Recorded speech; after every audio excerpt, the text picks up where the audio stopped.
Welcome to Pensari Basketball Live. The Toronto Raptors lose in the most interesting way possible, in the best way possible. A close game that went right down to the wire, a career high for Grady Dick. In today's live, we are going to be talking about the game. Of course, we're going to talk about this game. And we're also going to talk about whether or not Grady Dick can be part of the core going forward. We're going to talk about a really cool prospect who may or may not stay in this draft. But if he does, I think he should be absolutely the target for the Raptors at number 16 or 17 or whatever that Pacers pick ends up being. And we're going to take a page out of the Raptors show. So the Raptors show did this episode with Will Liu and Eric Kareen and Blake Murphy, in which they counted down the worst moments of the year. As typically happens, I really disagreed with their list. And so instead of bitching and complaining about it, I decided to make my own list. And so we're going to count down the 10 worst moments of the Raptors season. And by the way, just so we are clear, I had a pretty good season. So I'm not, there have been some low moments in this season. I'm not going to lie. There have been some frustrating moments. There have been some disappointing outcomes. But overall, this has been a season that I prefer vastly to last season because the Raptors made a decision, and I think that the future is much clearer. And tonight, you got to see a little bit of that future with Immanuel Quickley and Grady Dick, two guys who were not on this roster last year, but they are on this roster this year, and they look to be on this roster going forward. So, let's look at some of their shot making and what they can bring when the roster will be fully healthy with Scotty Barnes coming forward. So, first, let's go to the post game, and then we will get into everything else. Make sure to hit like, subscribe, all that good stuff. I realize it is 1:25 a.m., so hopefully, if you're catching this in the morning, definitely let me know later on if you agree with my list, if I missed anything, maybe. And yeah, let's get to it. Obviously, some long stretches of excellent play there, and just wondering why you struggle so much at the rim. I think Brooklyn had like 14 blocks. 15. 15, and Yeah. affected several others. You're doing well to get to the rim. Right. What's going on there? Two things. First of all, their length, their size versus our size. Obviously, we knew going into the game that they have a couple of guys that are really good with that. But tonight it was multiple players from Clowney to Claxton. Those two combined for 12. And we kept talking in the game prep and during the game that we need to do a better job of finding some shot fakes and finding like different looks over there. But you got to give them credit. They did a really good job. They're protecting the rim. We were able to get in the paint, but not able to score, So we got 47 shots in the paint and scored only 16 times. So it's a combination of their size and a little bit of our skill there to how to finish against that size. I mean, Dennis was pretty quiet most of the game, and in the fourth he really got going. And he had that one sequence. I think he had 6 or 8 points with Grady on him. Was he? How did that matchup happen? Was Grady getting pulled into a switch, or was that? We were switching. Grady ended up guarding him. I thought that he did a good job. One of those was step back of the dribble three. We're gonna live with those. One time it was great. We had great defense on the baseline. We came to help with our help on the baseline, and he got us on an old school trick that he was building out, and then he came back on a spin move there. So we were not ready to guard that second attack there. But this is exactly what we want. We want Grady to be in those situations. We want our young guys to be here. We're gonna have some really good film for us to take a look over the summer and remind our guys. Those are the areas that we need to improve and get better, and that goes along for our whole team. I thought that our offensive execution down the stretch, that we could do a better job of picking who we want to attack. In some occasions, we did a good job attacking certain guys, and then we got or threes or some paint touches, but some of those ended up being blocked. It's been a decent sample size now, but what do you make of Malik Williams? Malik, as you can see, game to game, he's getting better. He's getting more accustomed. He's for the first time, he's playing NBA games. He had a really rough game against Minnesota, overwhelmed with size and speed and everything, and he's now getting more accustomed to it. He did a good job of rebounding the ball tonight, ended up with 14 rebounds, 5 offensive. He's still he made 1 3, but he was still struggling to finish in the paint. So he's showing signs of what he's capable to do. He's a great guy, hard worker. So we're excited to continue looking at him and developing him. I know that the results maybe don't speak to this as much but what's the importance of putting Grady in a situation where he has to hit a big 3 at the end of the game, especially in these games where. I was so happy that we had a play that was that we were looking for Quickley and for him as a second option, and I'm glad that he had a chance to be in that position, to make a shot at the end of the game, and to help his team to get closer or to win the game. So it's a huge importance for him, first of all, to see that type of trust and belief in him from his teammates and coaches, and it's going to be amazing for his development. So it's going to be another layer to his player development work, how to handle those situations, how to find shots at the end of the game as well. And then he also had a career high in 24 points with 6 made threes. Just what do you make of that performance tonight, and just he's continuing to grow? I thought that team did really good job. Quickley did a really good job of looking for him and searching for him. He was able to get 14 threes in a game in 33 minutes that he played tonight, and that's amazing. That's great for a rookie, for a 20-year-old to be in those situations. It's amazing investment, So his stocks are just going to continue to rise. Grady, obviously, these minutes you're getting, you're able to kind of find the rhythm. And how easy or difficult was it to find 14 threes to get at? Were you kind of hunting shots, or was it just finally coming pretty much in rhythm? Yeah, definitely in rhythm, just because of first and foremost how much Quick does out there, and he opens up so many gaps for me to kind of go into and just get my shot up. But not only him, just sort of the way our offense was, Och driving in, cuts, different cuts where we work on in practice where, you're not even really looking. You're always looking to score, but when you make a cut, it's mostly just to open up the floor for your team. So I feel like we did a great job at that, and then I just shot when I was open. Yeah, and at the other end, he ended up in ISO against Dennis multiple times. Were they kind of bringing you up, or was it just some kind of pre-switch, or how did you end up kind of on him? Yeah, I mean, it was he got a couple buckets early, so. You're not going to shy away from something that works. So I think they just try to, keep doing that, and then we try to make our adjustments. And he's a fast dude, so it's tough to guard him. But that's what I need, and I need to see that. And it was great to see that. And we want to win the game, but in those tight game situations, at the end of the game, not a lot of opportunities to be in those. So I'm grateful to have the opportunity to play in those. Are you finding defensively things are slowing down, and you're kind of anticipating your weights on the right foot type thing? You're not getting a sort of surprise with what's going on out there? Yeah, of course. I think that's one of the things I've grown up. Maybe one of the biggest things I've grown with from the start of the season, of just going out there and just kind of having happy feet and really reacting to every little single thing. And now I feel like I'm doing a better job of just staying grounded, and when they make a move, then I react to that, and try to be early, but at the same time, when I'm playing those quick guys like that only makes me better. So. What does it mean to you to see that your coach is putting you in a relatively high-pressure situation to hit, an important shot at the end of the game?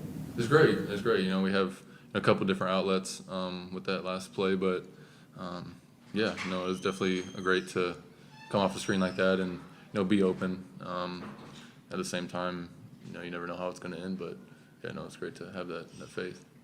And then just kind of reflecting on your journey this season. I know there's a couple games to go still, but if you were to almost tell yourself something now, or back then when you first started, from your perspective now, what would it be?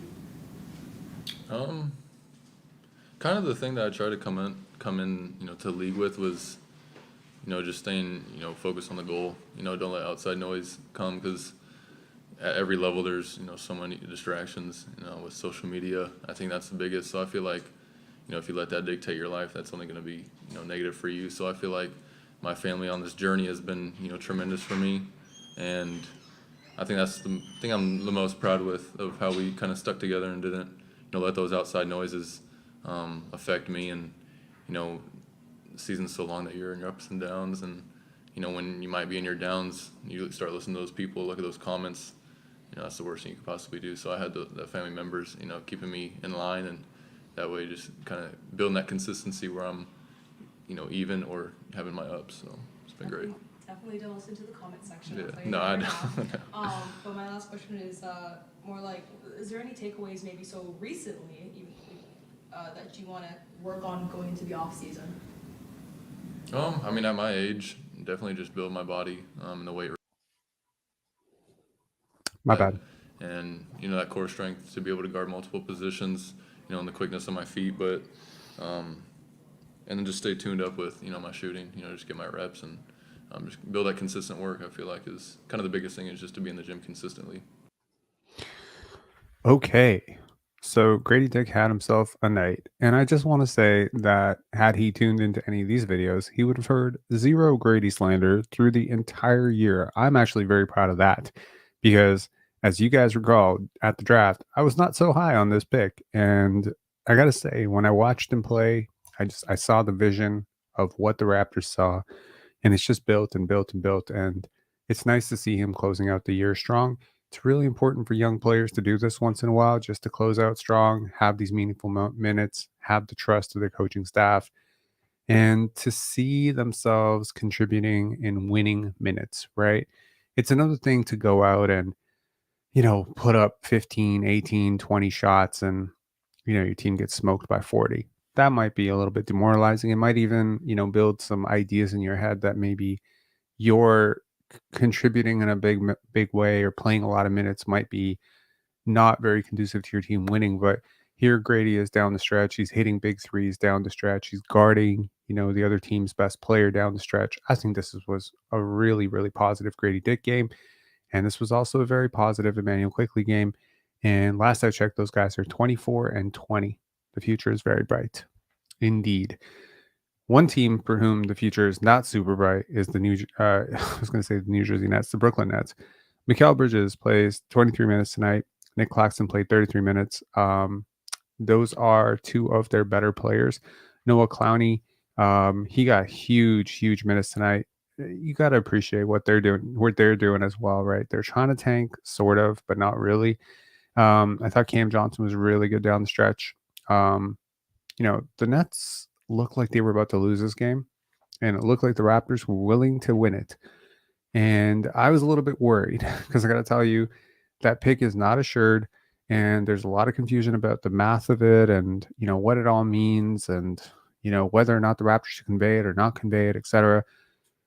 The more I go into this draft cycle, the more I scout this draft, the more I learn about this draft, the more I start to really, really hone in on those players at the top of this draft, the more I feel very confident in saying that I would prefer they keep this pick. And tonight, losing this game is a solid step towards having a better shot at keeping it. Obviously, you can't undo the Jakob Poeltl trade, but walking in with a 45% chance of keeping this pick, with a 35% chance of moving up into the top 4, I like my odds. Okay. In terms of what went right, what went wrong with the Raptors, I mean, let's just be clear. First of all, the Toronto Raptors did not have Chris Boucher. They did not have Bruce Brown. They did not have RJ Barrett. They did not have Gary Trent Jr. They did not have Scotty Barnes. They did not have Jakob Poeltl. That's a lot of guys to be missing when you're going on the road with nothing to play for. And the Toronto Raptors, they didn't feel like they had nothing to play for. They played really hard. And were it not for 15 blocks, most of which were on layups that were guaranteed to be 2.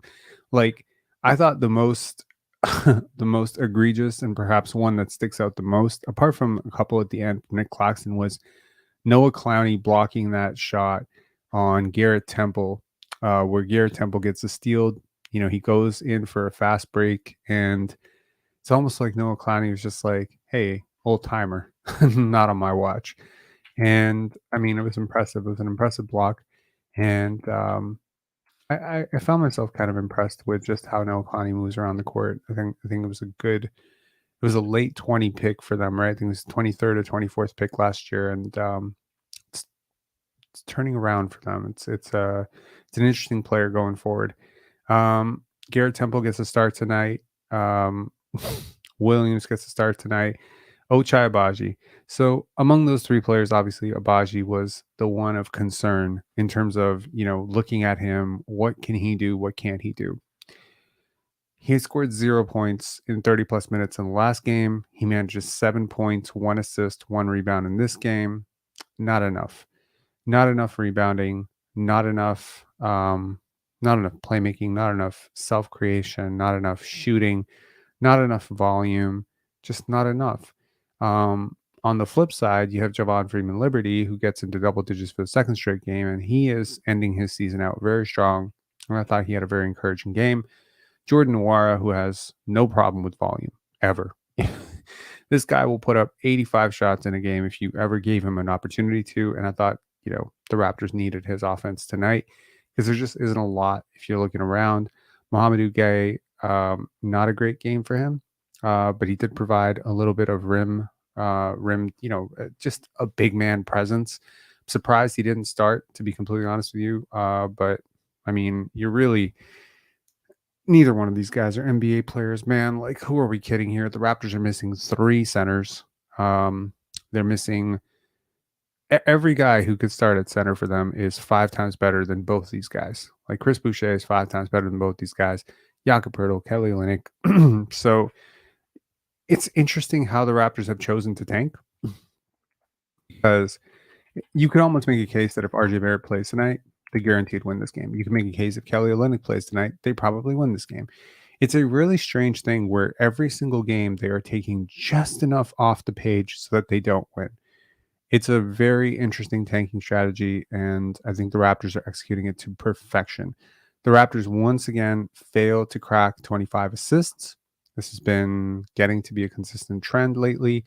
Darko Rajakovic earlier, in the season, he was talking about 25 assists, 30 assists as a good barometer for the offense humming. I think the ball moved tonight. I think a lot of those layups that were taken away by blocks maybe just didn't work out for the Raptors.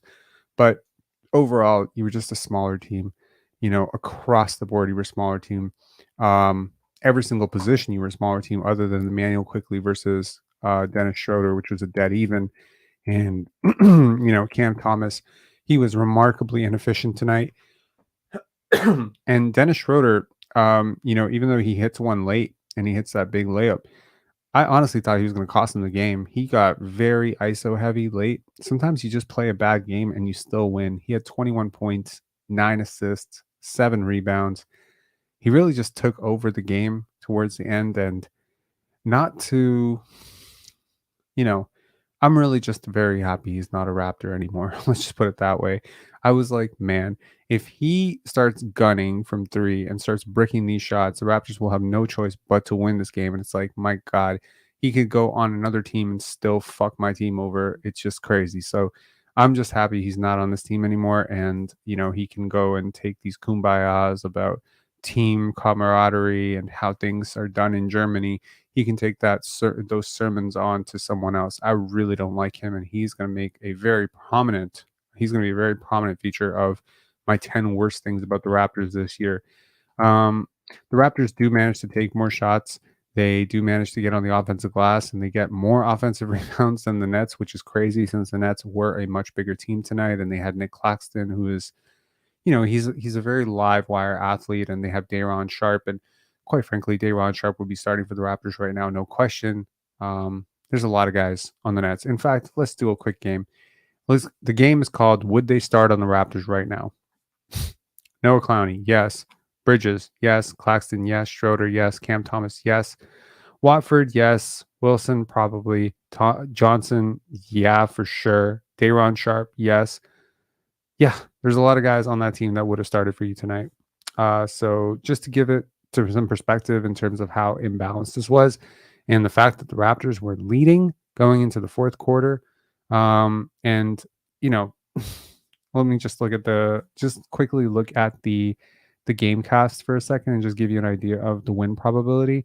This was in favor of the Raptors winning for a significant portion of the second half. In fact, the Raptors were they got as high as 68.8% deep in the fourth.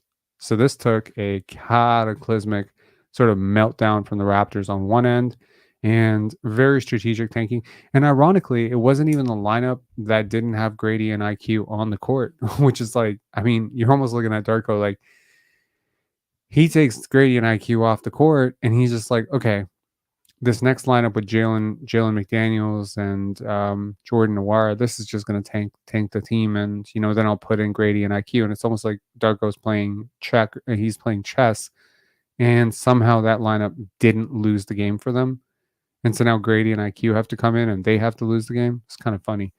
Anyways, overall, really good to see Grady putting up volume. This was a career high for him on shots attempted from three. He took 14 threes tonight.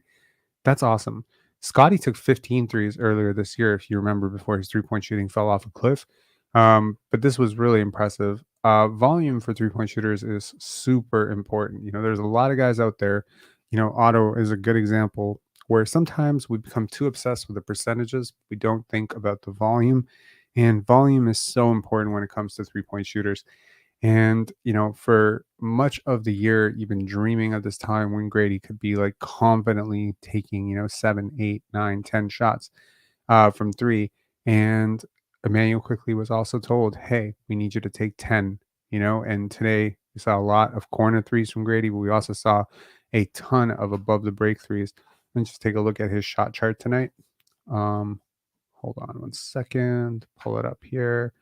So this is Grady Dick's entire shot chart. So he hits one above the break, 24-footer from Immanuel Quickley. Then he hits another one here, and then he hits a corner, and then he hits an elbow one. So yeah, it was a lot from the top and one from the corner. That was the late one from Immanuel Quickley. It was great. He got to the rim. It was a really good game for Grady Dick. I really liked it.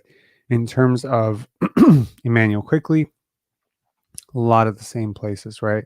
A lot of deep threes, right? 32 foot, 28 foot, 29 foot, 31 foot, 29 foot.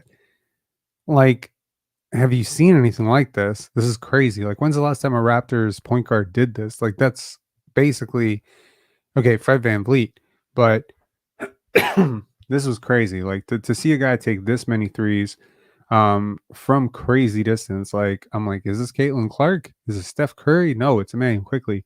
This is great. If he can add this to his game, the amount of space that he would open up for rollers like Scotty and Jakob, like he would be solving so many of your issues because unlike Fred, he can actually get to the rim now, and he's going to be a better finisher than Fred. He's a better athlete already than Fred. He's a lot quicker than Fred. He's not quite the passer Fred is yet, but he'll get there. And if he starts putting pressure on the rim, and he starts putting pressure on the defense from this, like we're talking all-star level guard, which is exactly what I said when he was traded. I said he could be an all-star. I see that for him. Lately, he's looked like it. It's been a very good piece for the Raptors going forward. Overall, the Raptors outshoot the Nets from 3 by 10% and managed to lose the game. That's hard to do. And they don't even turn the ball over. Like, I mean, it's basically if the Nets interior defense does not show up tonight, the Raptors lose this game by far. Let's get into the 10. Let's get into the 10.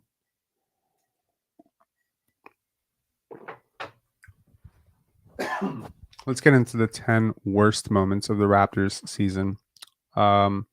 And we will definitely talk about a prospect that I've been looking at. I've been assembling a mock draft. I'm realizing, like, in terms of content for this channel, where do I want to go with it? And I'm like, man, I've been doing so much digging into the draft. Let me start making some videos about some of these prospects that I've been digging into because, as I mentioned before, this is a very interesting draft class in the sense that there is no consensus number one. There are guys who are number one on someone's mock and they're number 12 on somebody else's. When's the last time you've seen that? I don't think I've ever seen that. Ever. Maybe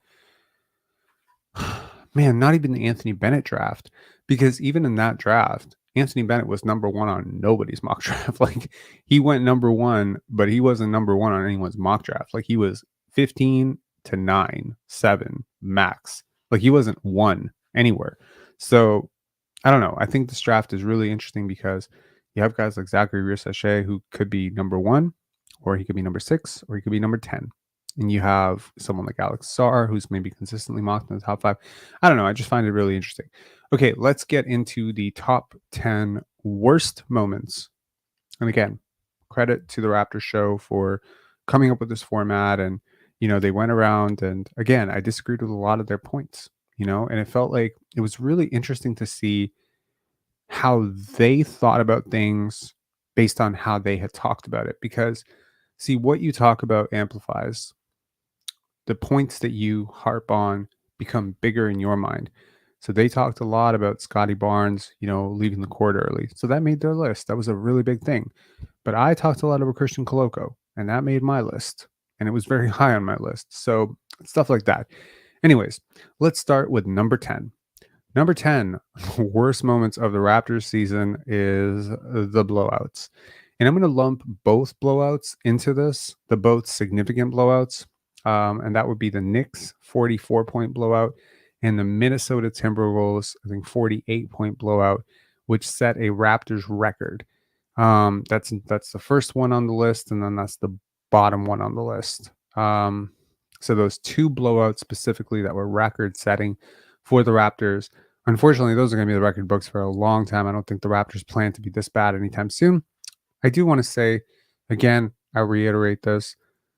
As pace goes up, win margins and loss margins spread out. So comparing these historically to, times when the Raptors lost by 79-125. 79-125 is still, in my opinion, the worst loss in Raptors history. But nevertheless, 133-85 was pretty damn close. So yeah. And I mean, you did lose to a very good defensive team and you're not a very good offensive team. I get it. Also in this live, we're going to talk a little bit about the Nuggets versus the Timberwolves game that just happened, because that's the reason this live was late. I apologize for this live being so late. I had to watch that game. I really wanted to watch it.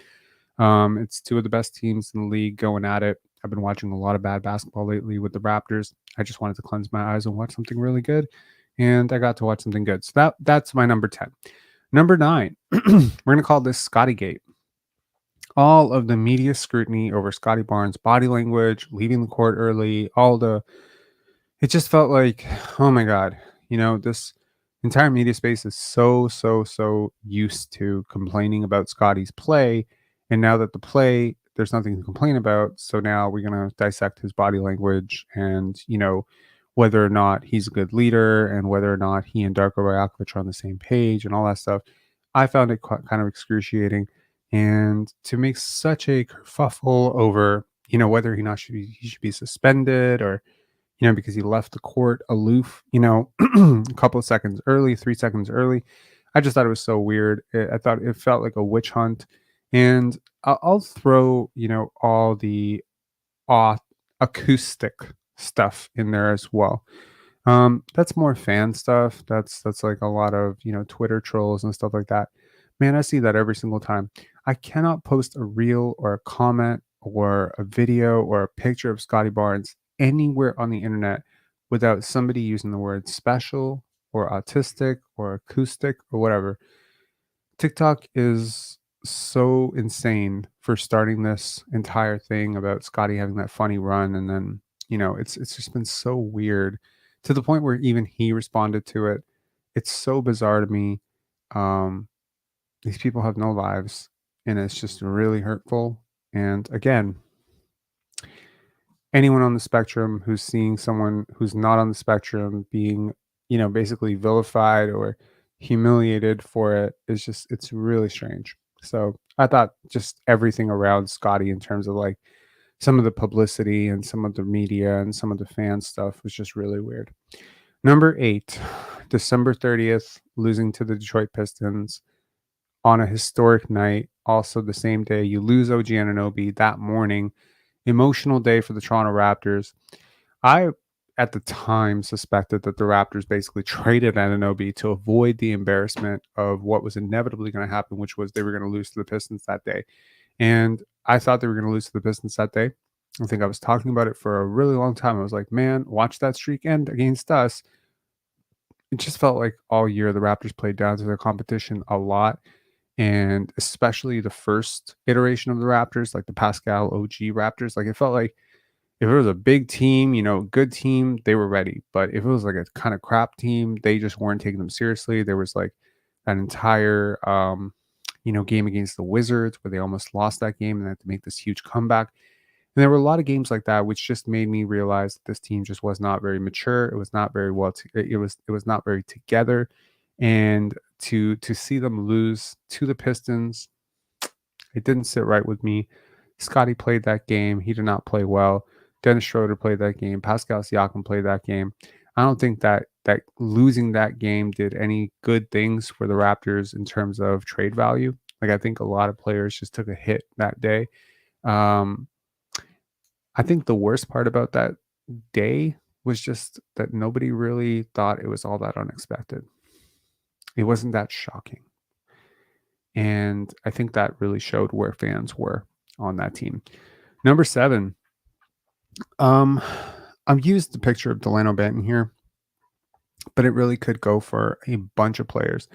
Look, Fred VanVleet has done very well in Houston. If you look at the numbers, he's having a considerably better year this year for the Rockets than he did for the Raptors last year.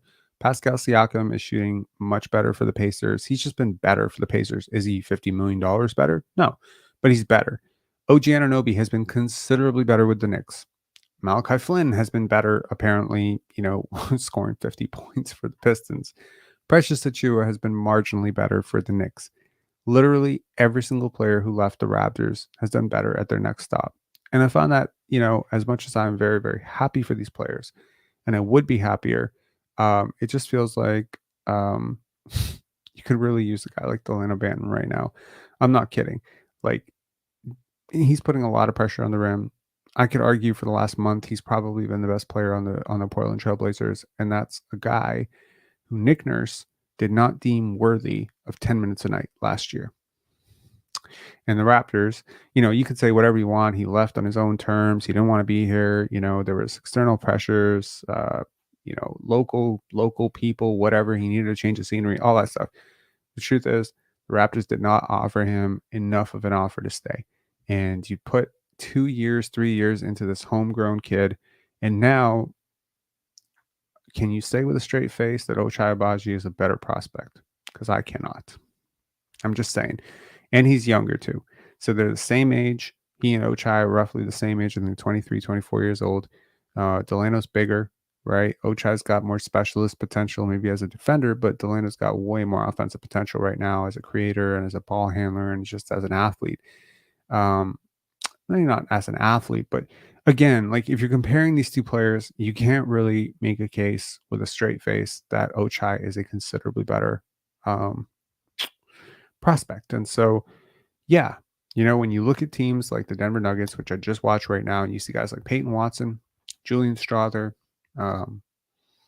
Christian Brown, you're like, man, those prospects are on a slightly different level. And those prospects are late 20s and 30s and, second round type picks. I mean, those guys are all picked in the 20 to 30 range in the draft. And so it's like the Raptors need to start hitting on some of these guys. And yeah, I guess I miss, we've been sort of spoiled by Norman Powell and Siakam and OG Anunoby who were picked in that range. But man, that range is very, very important in the draft to hit right. And the Raptors, they did hit technically. I mean, you technically look at the career expectations of a 46th overall pick. Delano Banton is batting 100 in terms of beating the odds of being a 46th overall pick, and he's just not on your roster anymore. So that kind of sucks. Anyways, number 6, Pascal's trade. Now, I was very happy to see Pascal Siakam traded. I've been calling for it for a really long time. The return, however, did not inspire a lot of confidence. You got 3 first-round picks. You could argue because 2 of them were in the 2024 draft and not very, very strong draft picks, you can make a really strong case that at the time that the Pacers made the trade, that both picks that they traded for the 2024 draft are expected to be in the 20s because they expected Pascal to make them better. The fact that that pick is going to probably end up in the teens is actually just a consequence of the Pacers, having an injury to Tyrese Halliburton and just not having, a lot of luck with this iteration of the team. But I do think that it's important to realize that at the time, that was a pretty shit return. Not to mention Bruce Brown kind of forgets how to play basketball when he gets over here, and that has not been the most, fruitful return. And even though at the time when we made the trade, I was like, hey, Bruce Brown's going to be really helpful, he hasn't really been very helpful because there hasn't been a lot for him to play off of, and he's just kind of free balling, and I'm not really sure he saw himself being here long term. So it just feels like he hasn't picked up the offense yet, which is weird because he's a very smart player. He's a really good cutter. So I don't know. I think it's just been overall that return was a little bit disappointing because two things. Number one, that if they had made that move last year, the return would have been better, a lot better. Number two, how much time was spent earlier in the season trying to implement a guy into the offense who had no interest really being a part of this offense, who had no real interest in playing defense. His defense was horrible for the Raptors. I would argue, refused to box out for what felt like weeks on end. It was such a disgusting thing. And then on top of that, to deal with the fan fallout of, everyone, glorifying this guy as the greatest Raptor to ever live and all that stuff. It was just very weird, all of it, and then the overreactions to all of his Indiana games. He scores 34 one game and then people are like, oh my God, see. And it's just like, oh my God, shut up. So I'm happy we moved off of him. I'm really pissed that happened as late as it did. And I'm kind of annoyed that we didn't get someone like Aaron Nesmith, Andrew Nemhard, Jarris Walker, Jalen Smith, Isaiah Jackson. There was so many players, and we end up with Jordan Nwora and, Kyra Lewis in that trade and Bruce Brown. And it just felt like, I don't know. I'm not really sure. And I guess the trade is sort of incomplete right now because we don't know what that pick will be. We don't know what the 2026 pick will be. We do know that that Thunder pick was used to bring Kelly Olynyk. So I guess that's a little bit of plus value because Kelly has been an overwhelming positive for this team and probably will be even more so next year. And Ochai Abaji, maybe TBD. Let's see what happens with Bruce Brown. But if they just let Bruce Brown walk, this trade was a flop. Like this trade it's not quite Vince Carter for Alonzo Mourning, Eric Williams, and Aaron Williams, and Zoe doesn't show up. It's not quite that bad, but it's close. It's close to that bad. The only reason it's not that bad is because Vince Carter was a much better player than Pascal Siakam. That's it. But yeah, it's hard to argue, man. It's hard to argue that Siakam didn't have like way more value than this. Like the fact that you couldn't even get like one blue chip prospect out of this, like not even one, and you just got like two. It's a bad trade. The only reason I was not shitting all over this trade because I was just like, for fuck's sake, we finally made the trade. Number 5, Jonte Gate. Oh, what a disappointment this was. If it turns out to be true, even more so. But Jonte was one of my favorite players to watch this year. I love Jonte Porter, and I'll stand by him regardless of what this turns out. And if he ends up never playing in the NBA again, it'll be sad, and hopefully it'll be a lesson to young athletes to never do this shit. But yeah, as a player, I can't comment on the person because I don't know him. I can't comment on what he did because the investigation is still pending. But as a player, what a joy. He plays two-way. He played great defense. He was a great facilitator. I thought he was just a great cog. He's not a star. He's never going to be a star.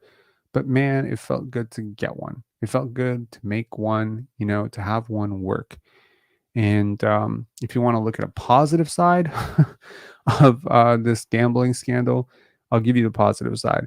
The only knock on Jonte was, the fact that he kept having to leave these games early and, whether or not he would have durability issues going forward, given all the durability issues that he's had in his youth. Well, it turns out that, if the investigation proves, that it was just all about gambling, it wasn't durability. So he was perfectly fine. If you look at the analytics, The Raptors have played 30 players this year. 30 NBA players have played for the Toronto Raptors this year. Only 7 of them have posted a positive box plus minus after playing 5 or more minutes. He's one of them. So keep that in mind. Who are the other 6? Pascal Siakam, Scotty Barnes, Jakob Poeltl, Kelly Olynyk, Immanuel Quickley, and who the hell was the 6th? I can't remember who the 6th is. It's not RJ Barrett. I'll think about it. Okay. Thaddeus Young. It was Thaddeus Young. Okay. Number 4, watching Jalen McDaniels play basketball. It's literally this high on my list because I cannot stand this guy playing basketball. Dude, he's so lazy. He is so unassertive. It has shattered so many illusions I had about him coming into the year. He was great in preseason. I don't know what happened to this guy. He had decent shooting stretch last year for Philly. In theory, he makes sense. You know, he's long, he's athletic, he's very fluid. And in an offense, which requires, you know, read and react and cutting and shooting and spacing, and it just made sense. Like, he made sense. And now he's under contract for another year, so this might be a redo, and I have to like watch him again next year. Man, get rid of this guy. Like, I'm done. Like, he might be a really nice guy. I just can't stand watching him play basketball. Number 3, Scotty Barnes' injury. You know, this sucked. Like, you know, it really sucked because right now we're being deprived of potentially, you know, having watched Scotty go on this late season tear to kind of, I don't know, pull the team towards the play-in. At least for 10 games, we would have had like a mathematical chance. And I would be very interested to see what he would have done to propel this team forward. You know, what he and RJ and Immanuel Quickley, whether they could have developed a little bit of chemistry that would have been like, you know, something to go into the season with. On the upside, I'm happy he got some rest. He's got a really busy summer ahead. He's got a lot of development ahead. He's got potentially the Team USA stuff ahead. So he's got some stuff to do. And obviously Brian's going to have him busy in the offseason, you know, working on skill development and stuff like that. So I'm happy that he got a break because he's not a guy who takes a lot of breaks. That being said, just kind of sucks to see how he got injured. On the upside, let's play glass half full. I'm very happy it was an upper body injury and not a lower body injury because, you know, with the lower body injury, he would have been off his feet, and he was on his feet the whole time. And I think that it has given him a chance to, you know, this was a bit of a blessing in disguise, to be honest with you. And I'm a little bit surprised actually at myself that this made it so high on my list because glass half full, you can look at this and say, has he grown? He's grown so much as a leader. You know, Darko Rajakovic has kept him very activated. By not playing, he's been more of a coach on the sidelines. He's been more of a rah-rah guy. He's always up. He's always the one guy on the team who's up on the bench. And honestly, what a difference from last year. What a difference from last year, right? I think he learned a lot this year from Jama and Evo and, you know, from Darko and all the coaching staff, and hopefully also from his teammates, from RJ and IQ. I hope he learned a lot about what his teammates need from him as a leader. You know, there aren't a lot of vocal leaders on this team.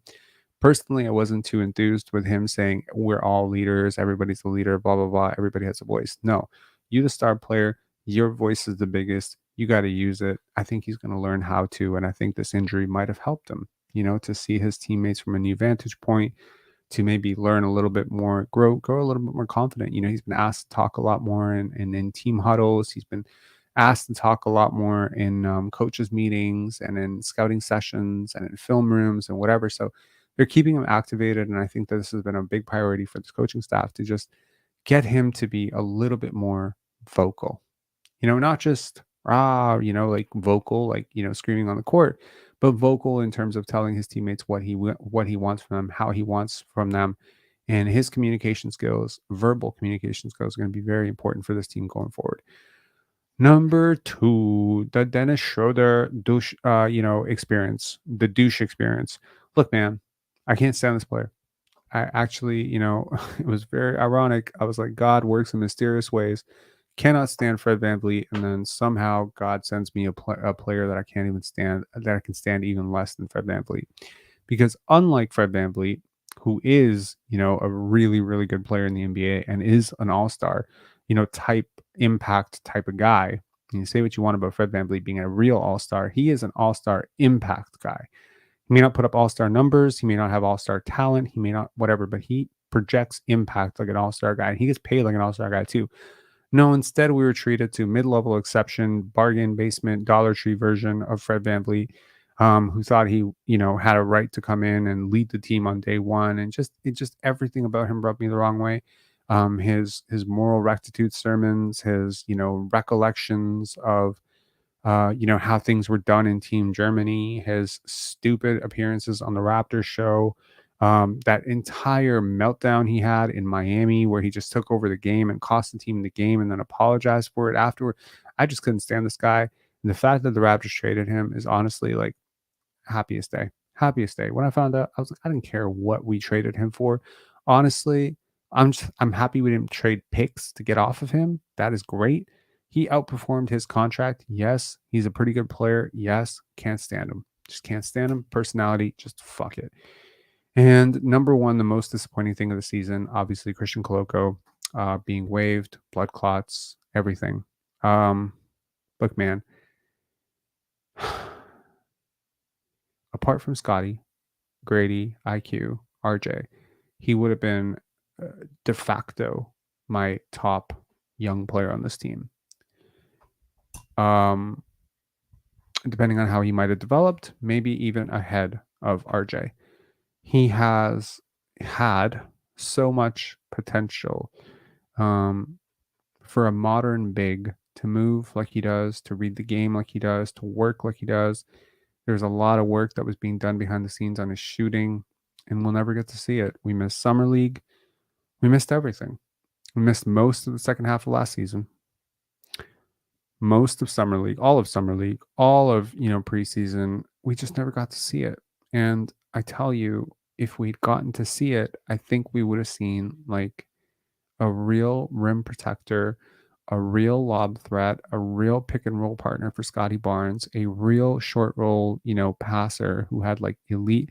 So a lot of the stuff you saw from Jonte, plus a crazy athlete with like insane wingspan.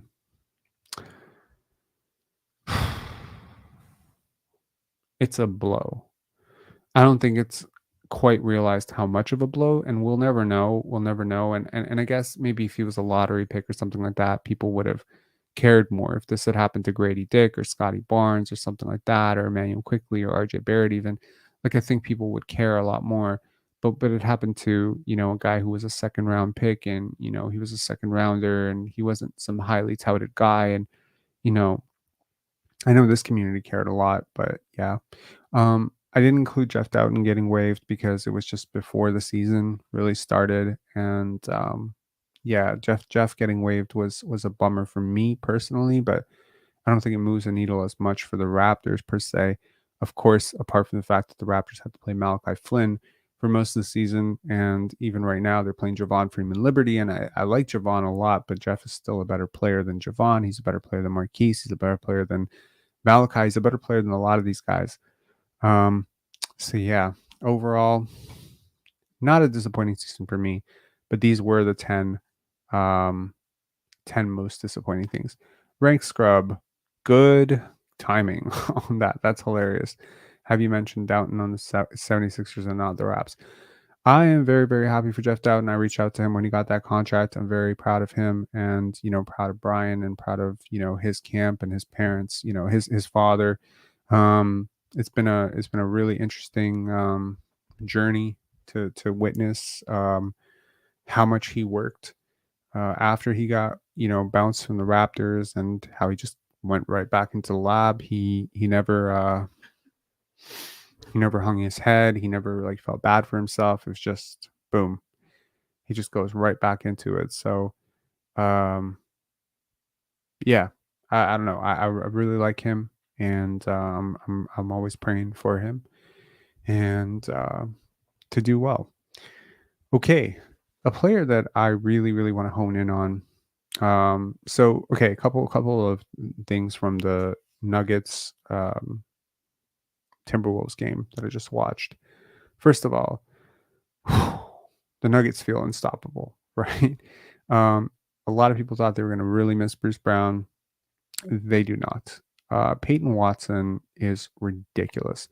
And I was thinking about, how did I feel about Peyton Watson at the draft? And I just want to flash something. It's not really flash, but I want to take you back to the draft. And this is exactly what I said about Peyton Watson at the draft. And I'm just gonna put it on. Prime example of a guy who struggles if you look at the stats, but if you watch him play, you see it. You see why he was so highly rated. I think he entered the season. Most people had him top 10 in their mock drafts. I think he was a 12th rated high school player. There's a lot of reason for optimism with him. He's a ball handling super defender. Okay. People talk about Dyson Daniels' defensive prowess, and I'm a buyer. I believe that. I think that Peyton Watson has a higher ceiling as a defender than Dyson Daniels. And I'm very high on Dyson Daniels. And he has. And he had 5 blocks tonight. He shut down the paint, which is crazy because on the other end, you have Rudy Gobert. And he was doing Rudy Gobert stuff as a wing. And it's crazy. And he was playing down the stretch for the Nuggets. They wouldn't pull him off the court. And the Nuggets won minutes without Jokic and Murray. They had him on the bench. It was Reggie Jackson and Peyton Watson and Christian Brown. They were winning minutes because nobody could score on this guy. He's insane, man. He's a really good player. I think I have a type when it comes to NBA prospects, and my type is two-way wings. I like two-way wings. No wonder I'm a Raptor fan. This is a player right here. I'm going to flash a little bit of his film. This is a player that I really like in the 2024 draft, and I think he might just be available at number 16. He's going to test the waters, see if he gets a promise, and if he doesn't get a promise, he's going back to South Carolina. But I think if I'm the Raptors and I have the 17th or 18th pick or whatever, I may be looking to make this guy a promise, especially if I feel like Yves Missy is not going to be on the board. This guy is really high on my board, and he's going to be 13th on my mock draft, which comes out tomorrow or the next day. Here's a little bit of film on him. So his name is Colin Murray Boyles. Let me know if you've heard of him or if you've seen him play. Look at his defense, bro. This guy is absolutely insanity. He is a live wire athlete. He has bits and pieces of Jarris Walker, bits and pieces of Draymond Green, and honestly, bits and pieces of OG Anunoby. He is relentless. Look at him. Look at his pursuit of the basketball. Look at his second jump. He is just an interesting player. I really like him. Take a look for a second at something else. Let me show you something. Okay, move that. Share screen. So here's OG Anunoby's college stats, okay? So OG in college was a beast, right? So he had a 8.9 box plus minus as a sophomore, by the way. So forget about his first year stats. His second year stats, he had an 8.9 box plus minus, 3.5 defensive box plus minus. He was at 21% usage, 15% turnovers. Per 100 possessions, he was giving you 25 points, 12 rebounds, 3 assists, 3 blocks, 3 steals. So really, really good player. And honestly, had it not been for that crazy injury that he had, he was probably a top 10 pick. So a lot of people really, really liked him. Here's a look at Colin Murray Boyles' numbers. His box plus minus is higher. His defensive box plus minus is higher. His usage is around the same. His points are higher. His rebounds are higher. His assists are higher. His steals and blocks are almost equivalent. What the fuck are we talking about here? Literally the only thing that I can tell you about this guy that stops him from being a top 6 pick in this draft is his 3-point shooting. They use him a lot in the post.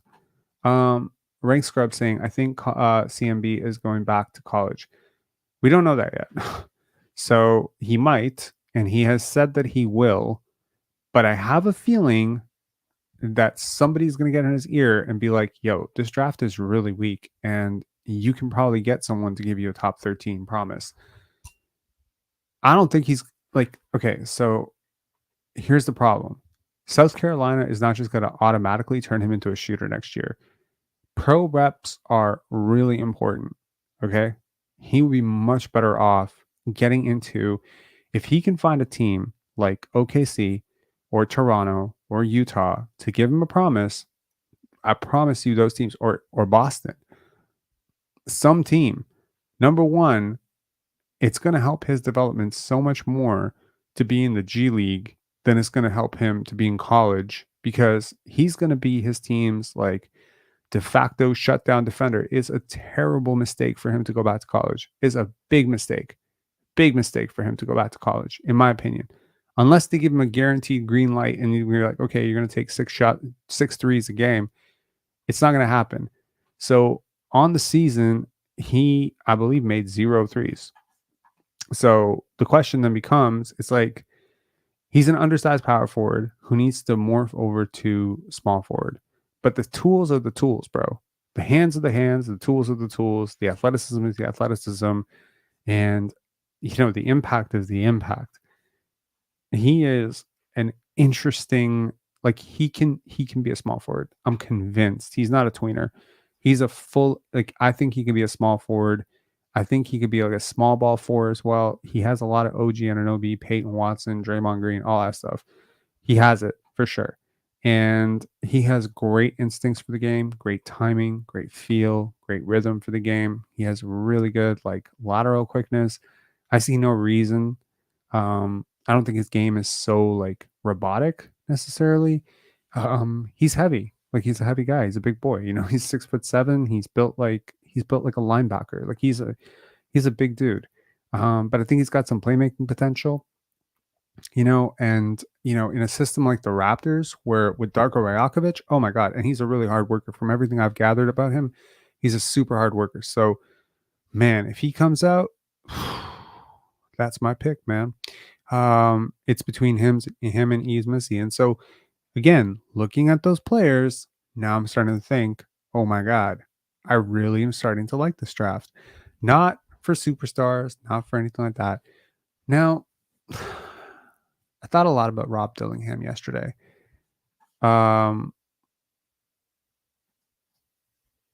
CMB is my favorite forward. I like Holland's bounce, but CMB holds his damn ground when he defends. He stands in front of everything. Interesting. I think Ron Holland is a better prospect for sure. I don't even think it's close. I also think Stephon Castle is like, I don't know if he's an OG clone. OG could shoot threes. So it is like, it's a pure hypothetical at this point, whether he can start shooting threes. And, like, his free throw shooting has been a mess ever since high school. So it's not like he's ever flashed shooting potential here. Like, he's a 67% free throw shooter. This is not like he's an 84% free throw shooter and, he doesn't shoot threes. Like, there's no shooting potential at all with him. So you're going to have to work on it. And there's a reason why he's not like a top 5 pick in this draft. Because I promise you, if he was a super dynamite free throw shooter, like if he was an 85% free throw shooter on decent-ish volume is pretty decent. Per 100 possessions, he gets to the line 8.4 times. If he was a good free throw shooter, or if he had shown high school shooting potential, and there was some notion of like, he was a great shooter in high school, but he just hasn't, or if he even had like some really solid long 2 percentages per synergy, he would be a top 6 pick in this draft for sure. His athleticism alone and his impact at this age alone, and his size and skill and all that stuff alone would have put him in that range. So you really are drafting a guy who's like got no shooting and you have to bank on developing it. And I think the Raptors can. Anyways, so I was thinking a lot about Rob Dillingham, and I was thinking about rim pressure, and I started watching a little bit more Rob, and I realized, putting him at 11 on my big board, it's a Raptors big board, guys. So I just want to clarify, yesterday when we did the video on the on the big board, that was the Raptors big board. It was not like the NBA big board or how I think all teams should operate. I think it's how the Raptors should operate, which is to say, I don't think the Raptors really need Rob Dillingham, but I think a lot of teams could use him. So it got me thinking. I was like, is Rob Dillingham, does he have Damian Lillard potential? Like, could it be that? Is it more like there's three ways his career can go, in my opinion. Best case scenario, Damian Lillard. Middle case scenario, like probably still on the very, very high end, Kemba Walker.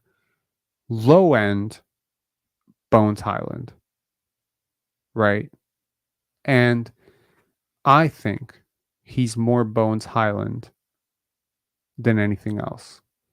Right? And that's where I'm like, okay, I need to rethink how I think about basketball. And this is been a really interesting time for me because, there's a lot of things that we have preferences for. Wow, okay.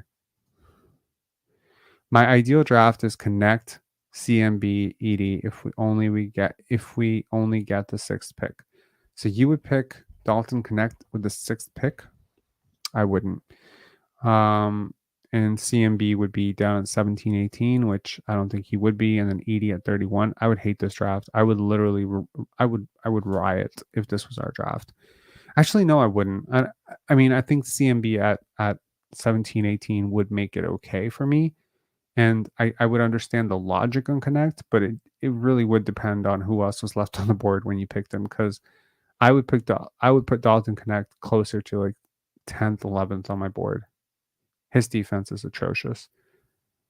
Like truly atrocious. Like I don't think it's not like Grady Dick where it's like, oh, it could be a little bit better. And you already have Immanuel Quickley and RJ Barrett, who both have point of attack issues. And unless you're planning on playing Ochai Abaji like 35 minutes a game last night, I don't think so.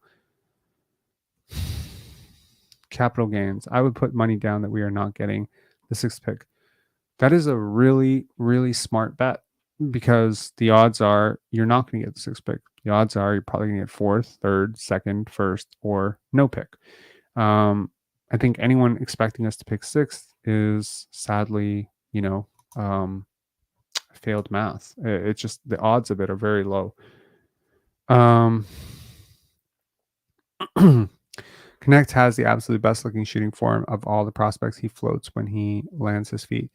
I agree. He has some great movement shooting potential. I think Rob Dillingham also has some great shooting potential. I think I was going to say Austin Reeves. Wow. Reed Shepard has also some great shooting potential. I think there's a lot of good shooters in this draft. Anthony Paris with this completely ridiculous dumbass take. Trade 4 first-round picks for Mikal Bridges. We need him. Anthony Paris, you need an exorcism. Yeah, no, not at all. We do not need him.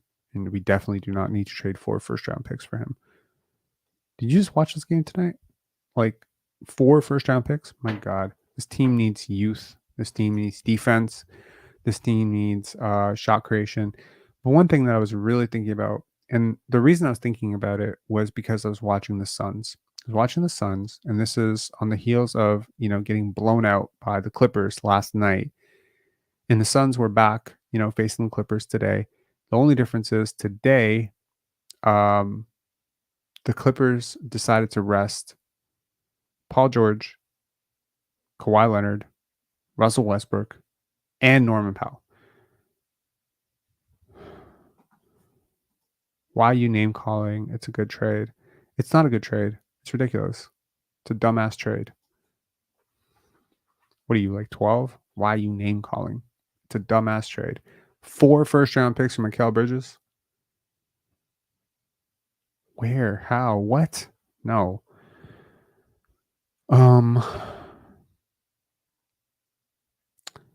Shit.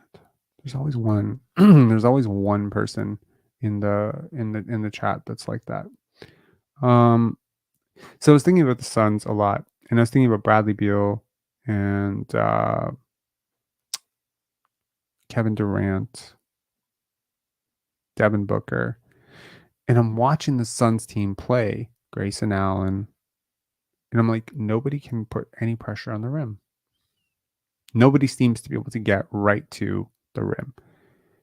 And it's creating all sorts of these functional issues because it's like nobody is slashing to the rim.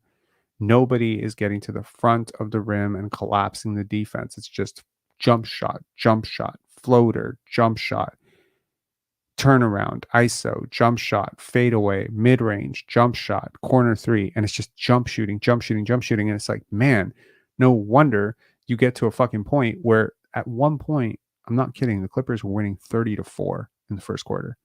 And tonight, which is incredible, by the way, the Clippers rest all their guys, basically. The best player on the court for the Clippers, you could argue, between Bones Highland and Ivica Zubac and Amir Coffey. And they still were beating them in the fourth quarter.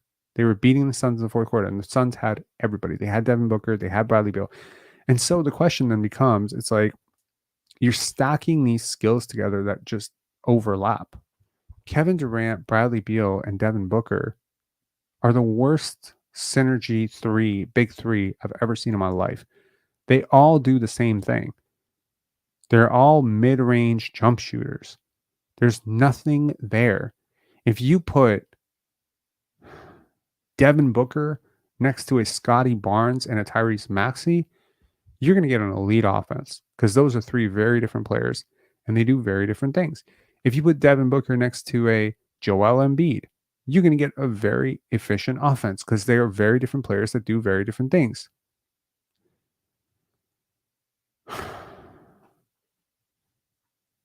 I'm actually 12, but go off.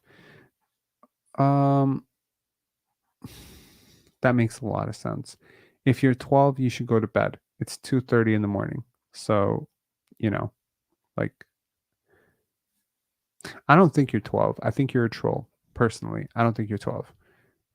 If you are 12, in all sincerity, go to bed.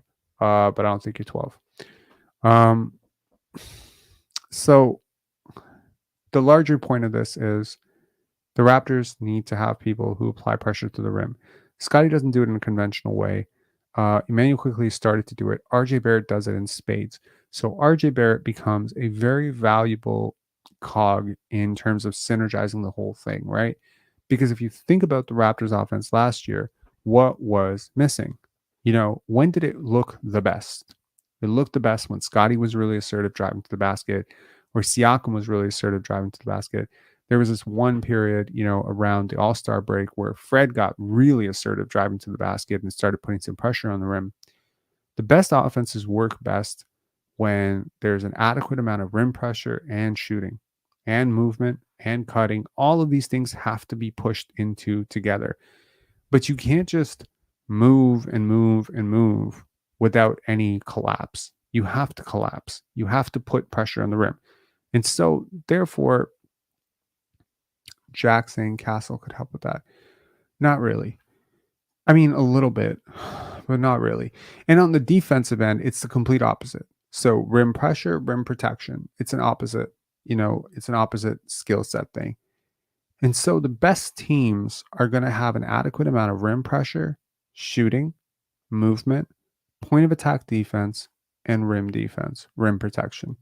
These are the 5 ingredients, in my opinion, to functional championship contention, sustainable culture. You look at any team in league history that has been good at basketball, they have those 5 ingredients.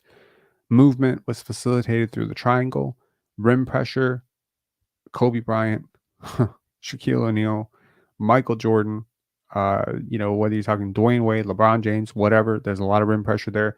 You have outside shooting. So you hit guys like Steve Kerr, you hit guys like Rick Fox, Derek Fisher, all those guys spacing around, creating the adequate angles for the rim pressure to actually happen. And then on the other end, you had a key cog, someone in the middle who could block shots. Shaquille O'Neal, Marc Gasol, Pau Gasol. These are pillars of successful basketball on all levels. They must be adhered to. So, to those people saying, RJ Barrett's kind of trash, he actually does fill a very important need for you, which is he puts constant pressure on the rim. The playmaking that he is starting to exhibit helps because rim pressure without rim finishing is not really adequate. Rim pressure with rim finishing with no outlet in terms of playmaking is also kind of an incomplete equation. Cannot drive high usage rim reps or rim pressure reps to a player who does not pass well, or at least pass adequately.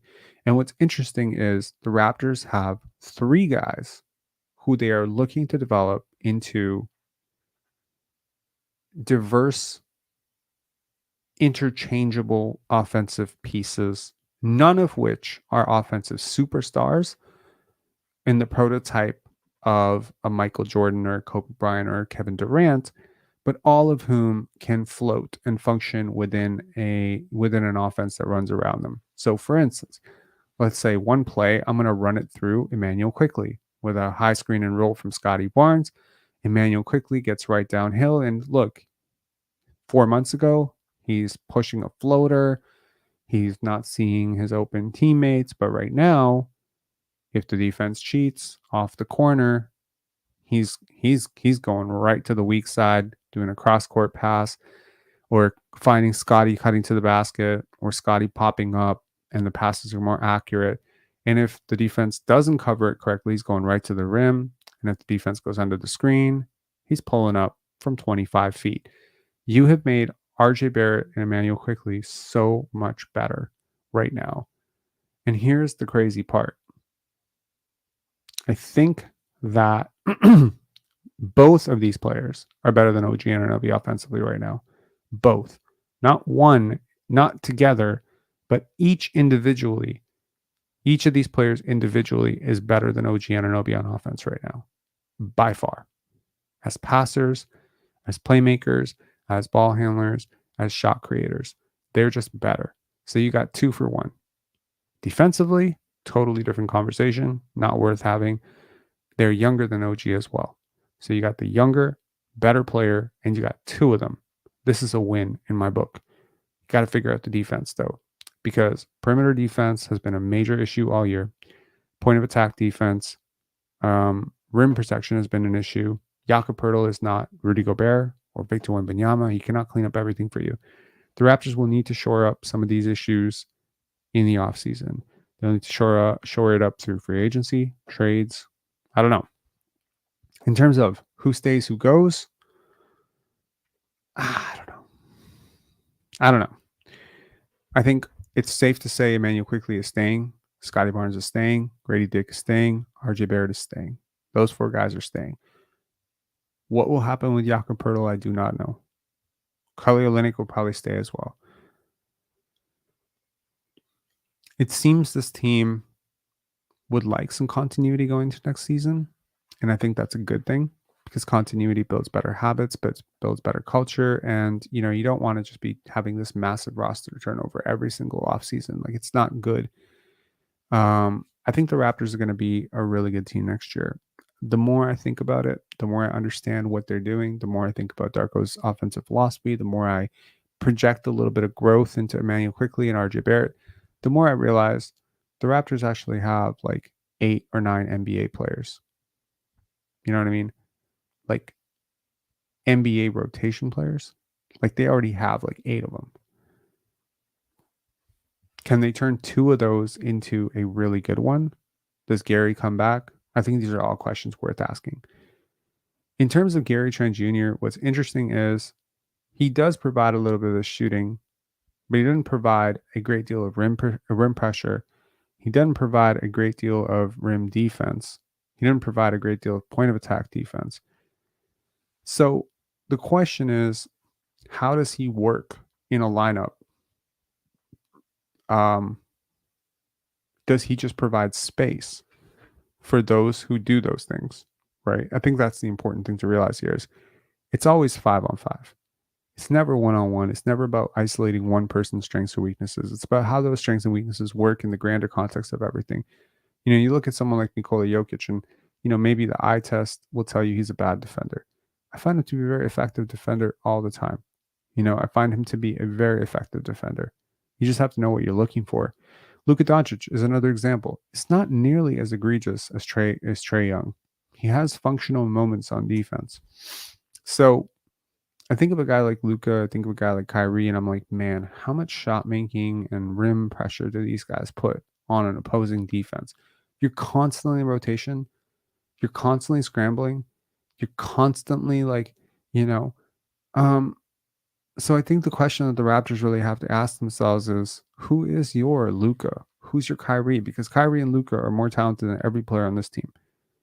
And the Dallas Mavericks have two of those guys. Who's your Jason Tatum and Jaylen Brown? Because, you know, who's your Kristaps Porzingis? I just named you like 3 guys who are more talented offensively than any player on your team.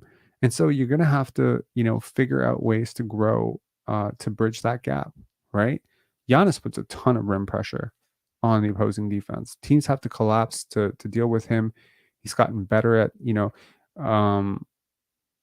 Damian Lillard. He can put a ton of rim pressure. So when you're dealing in a conference where other teams have multiple guys who are ahead of your guys, can Scotty become a guy who can take it off the bounce and really just attack defenses, right? Can he do some of that stuff? Or will he do a little bit of the Jokic stuff? Was Brian's comparison fair when he talked about using Scotty like Jokic, where his passing and his vision unlock everybody else's rim pressure? Because see, when we talk about rim pressure with guards and wings in the NBA draft cycle, we almost always talk about guys who can just take it off the dribble and attack the rim. But we don't talk enough about guys who have this innate ability to pass ahead or make these advanced reads in the half court as playmakers that allow their teammates to become rim pressure, catalysts. And I think Scotty, far be it for me to say he's going to be a secondary playmaker. Obviously, a lot of people have questions about whether he can be a primary driver of your offense like a Luka or a Trae Young or someone like that. I think it'll be more of a hybrid thing. And it's a little bit tricky because there aren't a lot of teams out there that are building around a player like Scotty Barnes, right? There just aren't, right? It's a little bit awkward. It's a little bit an awkward, prototype to build around. But I think that when you look at what Scotty takes away defensively, the versatility, all of it. And when you think about how far his game came offensively this year and how versatile he is on that front, where he can be a guard, he can be a big, he can be a screener, he can be, a corner shooter, he can be, a cutter, he can be a post hub, he can be, he can initiate in the pick and roll. He got so much better at that this year. This puts constant pressure on the defense as well, because you never know where it's coming from. He can initiate from so many different angles and so many different places on the court. And I think that once the mid-range shot comes around and some of the handle comes around, he's just really going to be a really shockingly hard player to stop. And I think that the version of Scotty that clicks and the version that doesn't is going to be separated by like one switch. And when that switch goes off, he's going to go from like a 3.5 to 5 box plus minus guy to like an 11 box plus minus guy. Like it's going to be like that.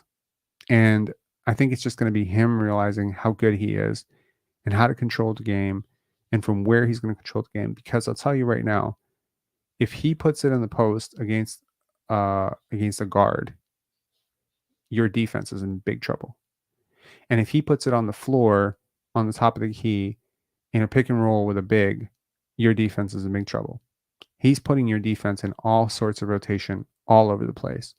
So once that handle becomes a little bit tighter, it's going to become harder to stop, right? Because the passing is always going to be there.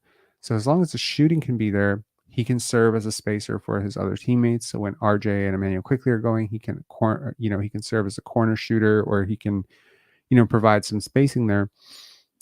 But he's always going to have that playmaking. He's always going to have the versatility defensively.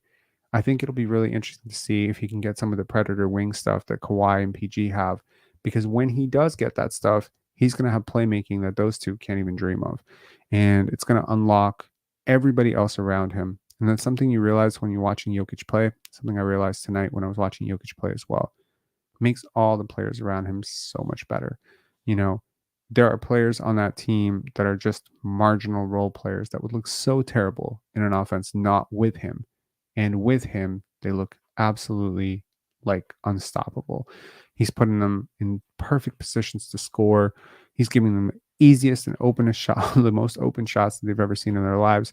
And that is applying tons of pressure on the defense because he's activating all his teammates.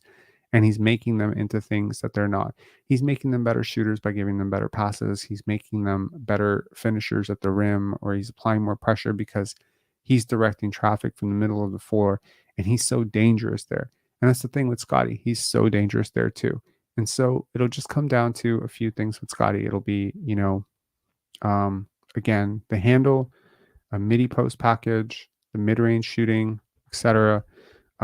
Sparkling saying, do you think Scotty needs to work on his mid-range jumper? Hell yes, he does. In my opinion, he really does.